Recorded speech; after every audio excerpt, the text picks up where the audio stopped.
السلام علیکم ویورز، میرا نام عطاءالرحمان اور آپ دیکھ رہے ہیں عطا بخاری یوٹیوب چینل۔ قرآن کریم کی مسلسل ایکسپوزیشن کے سلسلہ میں آج ہم سورہ آل عمران کی آیت نمبر 113 کی ایکسپوزیشن کریں گے۔ یہ آیت اہل کتاب سے متعلق ہے۔ تو عام طور پر یہ سمجھا جاتا ہے کہ اہل کتاب یہود و نصارہ ہیں، لیکن اس کے اندر مسلم بھی شامل ہیں۔ یہود و نصارہ کی اگر آپ بات کریں تو ہمارے ہاں ان کے متعلق ہمارے ہر فرقہ کے مذہبی پیشواؤں نے اس قدر نفرت ڈالی ہے ہمارے دلوں کے اندر کہ ہم جتنے مرضی جرائم کر لیں اور وہ جتنی مرضی اچھائیاں کر لیں، ان کو یہ عقیدہ دیا ہوا ہے کہ وہ جہنم جائیں گے، ان کا کوئی اچھا عمل قبول نہیں ہوگا۔ ہم جتنی مرضی جرائم کریں، ہم نے جنت جانا ہے، یہ عقیدہ دیا ہوا ہے۔ اور یہ عقیدہ کوئی انہوں نے پہلی دفعہ متعارف نہیں کرایا۔ ہمارے ہاں جو مسلم فرقے ہیں، یہ جیوز سے چلا آ رہا ہے۔ سب سے پہلے جیوز نے یہ کہا، اب بھی ان کا یہ عقیدہ ہے کہ ہمیں جہنم کی آگ نہیں چھوئے گی، اگر کوئی تھوڑا بہت جانا بھی پڑ گیا تو ہمیں چھڑا لیں گے ہمارے جو انبیاء ہیں۔ یہی عقیدہ مسلم کا ہے۔ اب ہم اس کی اتنی ڈیٹیل میں نہیں جاتے کیونکہ یہ چیزیں بار بار آ رہی ہیں پچھلے لیکچرز میں۔ یہاں پر جو سمجھنے کی جو چیز ہے وہ یہ ہے کہ جو نفرت دلائی گئی جیوز کے خلاف اور کرسچن کے خلاف، قرآن کریم اس کو کنڈیم کر رہا ہے کہ یہ سارے جیوز ایک جیسے نہیں ہوتے، سارے کرسچن ایک جیسے نہیں ہوتے۔ اور یہ بھی نہ سمجھ لو کہ وہ انہوں نے جہنم ہی جانا ہے، ٹوٹل جتنے بھی جیوز ہیں، ٹوٹل جتنے بھی کرسچین ہیں، سب کے سب جہنم ہی جائیں گے، ان کا کوئی اچھا عمل قبول نہیں ہوگا، یا وہ کوئی اچھا عمل کرتے ہی نہیں، تم ہی ہو جو سارے اچھے کام کرتے ہو، یا تم ہی ہو جو جتنا مرضی کوئی برا کام کرتے جاؤ، تم نے جنت ہی جانا ہے۔ قرآن کریم نے کوئی ایسی کمٹمنٹ نہیں کی مسلم سے، یہ جو سو کالڈ مسلمز ہیں، کوئی ایسی کمٹمنٹ نہیں ہے۔ تو شروع کرتے ہیں اس آیت کو۔ یہ شروع کا تمہید اپنے ذہن میں رکھیے گا۔ کہہ رہا ہے کہ لیسو سواءن، وہ اہل کتاب سب برابر نہیں ہیں۔ من اہل الکتاب امۃ قائمۃ، اہل کتاب میں سے ایک امت یعنی جماعت حق پر قائم ہے۔ یہاں پر حق کا لفظ نہیں ہے، لیکن اس کے معنی یہی بنتے ہیں کہ اہل کتاب میں سے ایک امت قائم ہے، کس کے اوپر؟ حق پر قائم ہے۔ اور کیسے پتہ چلا کہ حق پر قائم ہے؟ قرآن خود بتا رہا ہے۔ وہ کرتی کیا ہے؟ یتلون آیات اللہ آناء اللیل، وہ رات کی گھڑیوں میں، رات کے اوقات میں اللہ کی آیات کی تلاوت کرتے ہیں۔ یتلون آیات اللہ، اللہ کی آیات کی تلاوت کرتے ہیں۔ تلاوت کرنے کا مطلب یہ ہے کہ اسٹڈی کرتے ہیں، مطالعہ کرتے ہیں، دیکھتے ہیں کہ اس کے اندر، ان آیات کے اندر کیا لکھا ہوا ہے، اللہ تعالیٰ انسانوں سے مخاطب ہو کر کیا کہتا ہے۔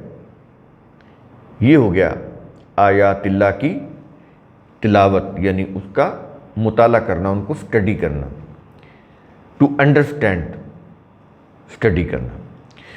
تو آگے کہہ رہا ہے کہ آناء اللیل، یہ اللیل رات ہوگی، اور آنا اس کی جو رات کے اوقات ہوتے ہیں، گھڑیاں ہوتی ہیں، رات کے اوقات میں وہ بیٹھتے ہیں، غور و فکر کرتے ہیں سکون کے ساتھ۔ ظاہر دن میں انسان مصروف ہوتا ہے، کوئی کام پڑ جاتا ہے تو اس میں اٹینشن ڈائیورٹ ہوتی ہے، فوکس نہیں ہوتا مطالعے کے اوپر۔ اس لیے وہ کہہ رہا ہے کہ وہ رات کو جاگتے ہیں اور اسٹڈی کرتے ہیں کہ اللہ نے اپنی آیات کے اندر کیا کہا ہے۔ اب یہ پورا سین، پورا منظر آپ ذہن میں رکھیے گا۔ کن کی بات ہو رہی ہے؟ جیوز اور کرسچن میں سے ایک جماعت کی، اور کہہ رہا ہے کہ سب ایک جیسے نہیں ہوتے، ٹھیک ہے ان میں برے بھی ہیں، لیکن ایسی بھی جماعت ہے جو رات کو اٹھ کر اللہ کی آیات کو تلاوت کرتے اور جاننے کی کوشش کرتے ہیں کہ ان کے اندر کیا لکھا ہوا ہے، اللہ تعالیٰ مخاطب ہو کر انسانوں سے کیا کہتا ہے۔ اور آگے کہہ رہا ہے کہ ایک تو یہ ہے نا کہ وہ رات کی گھڑیوں میں اللہ کی آیات کو تلاوت کرتے ہیں، اسٹڈی کرتے ہیں، دوسرا کیا کرتے ہیں، وَهُمْ يَسْجُدُونَ، اور وہ سجدہ کرتے ہیں۔ سجدہ کرنے کا کیا مطلب ہے کہ وہ اللہ کی آیات میں بیان کردہ قوانین کی عملاً پوری اطاعت کرتے ہیں۔ سجدے کا مطلب ہوتا ہے جھکنا، کس کے سامنے؟ اللہ کے قوانین کے سامنے، سمبولیکلی نہیں۔ سمبولیکلی جھکنے سے ٹھیک ہے آپ جھکتے رہے، فار ایگزامپل آپ سمبولیکلی سجدہ کر لیں، میں یہ سجدے کا معنی سمجھا رہا ہوں کہ قرآن کریم سجدہ کس کو کہتا ہے۔ مذہب نے یہ کہا کہ ایسی پیشانی اور یہ ناک اور اس طرح جو فیس ہے زمین پر اور یہ ہتھیلیاں زمین پر رکھتے تو یہ سجدہ ہے۔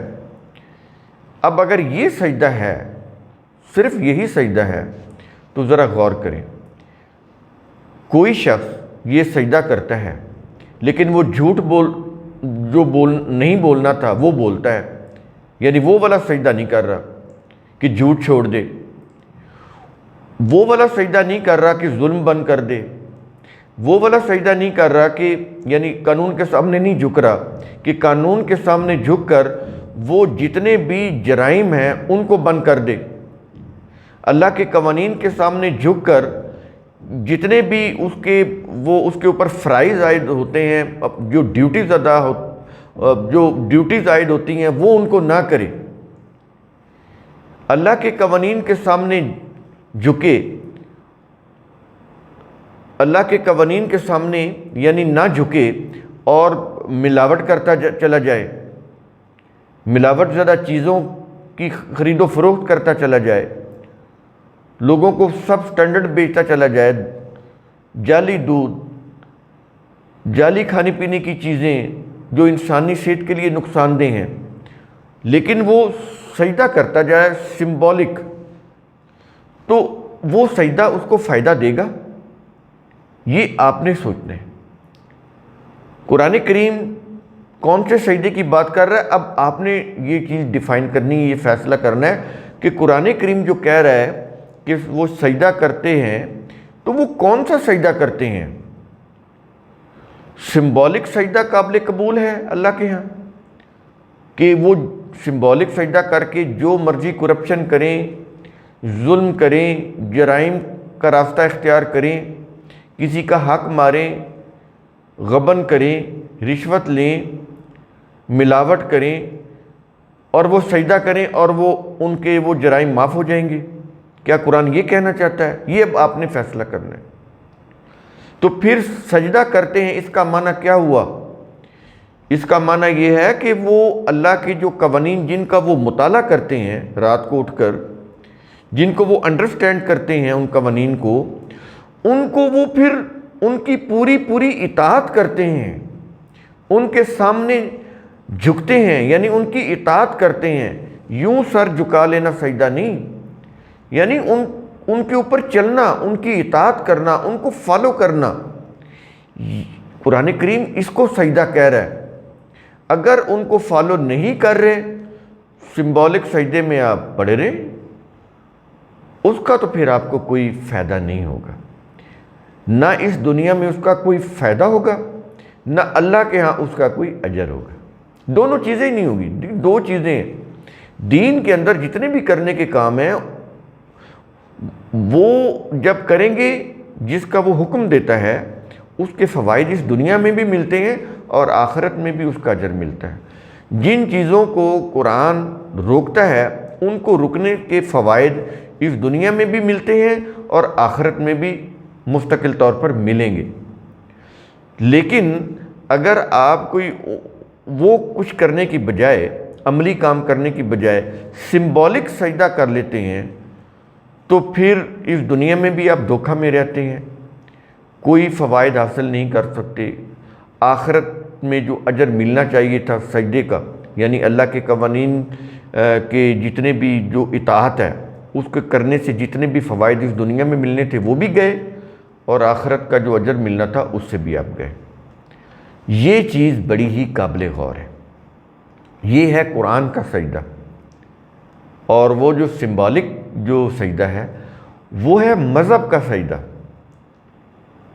تو اس میں پھر آپ نے خود فیصلہ کرنا ہے کہ آپ نے کون سا سجدہ کرنا ہے، سمبولک سجدہ کرنا ہے یا اللہ کی آیات کو سمجھ کر انڈرسٹینڈ کر کے ان کی اطاعت کرنی ہے، یہ والا سجدہ کرنا ہے۔ یہ اب آپ کے سامنے یہ دونوں چیزیں میں نے رکھ دی ہیں، دونوں صورتیں آپ کے سامنے آ گئی۔ اب آپ کی مرضی ہے، جو مرضی آپ جس کو آپ صحیح سمجھیں اس کو آپ اختیار کر لیں، یہ اب آپ کے اختیار میں ہے۔ یہ جو قرآن کا جو سجدہ ہے یہ تو ذمہ داری عائد کرتا ہے، وہ جو سمبولک سجدہ ہے اس سے ذمہ داری تو کوئی عائد نہیں ہوتی، یعنی آپ جو مرضی جرائم کریں بس وہ سمبولک سجدہ کریں، وہ ریچول کریں، آپ کے گناہ معاف ہو گئے۔ گناہ بھی انہوں نے، گناہ کا لفظ بھی خود ہی کریٹ کیا، قرآن میں نہیں ہے۔ جرم کہیں آپ پھر تو ٹھیک ہے، جرم تو معاف نہیں ہوگا۔ مثال کے طور پر ایک شخص قتل کرتا ہے، ایک شخص ملاوٹ کرتا ہے، ایک شخص کسی کی حقوق کو سلب کر لیتا ہے، کسی کی زمین کے اوپر قبضہ کر لیتا ہے۔ اب عدالت میں وہ جا کے سجدہ کر دے تو جج اس کو چھوڑ تو نہیں دے گا، اور وہ کہے نہیں میں نے تو سجدہ کر دیا ہے، تو سجدہ کرنے سے اس کا جرم معاف نہیں ہوگا۔ عدالت اس کو پکڑے گی، اس کے جرم کے مطابق اس کو سزا دے گی، تو یہ سمبولک سجدہ اس کو فائدہ نہیں دے گا۔ تو جو بھی فرد سجدہ کرتا ہے یعنی اللہ کے قوانین کی اطاعت کرتا ہے اس کو اس کے ثمرات بھی ملتے ہیں اس دنیا میں، اور آخرت میں بھی اس کا جو اجر ہے مستقل دائمی وہ بھی ملتا ہے۔ تو قرآن کریم کا اصول ثم تتفکروا، اس کی روح سے آپ خود بھی سوچا کریں، سمجھا کریں اور غور و فکر کیا کریں۔ شکریہ۔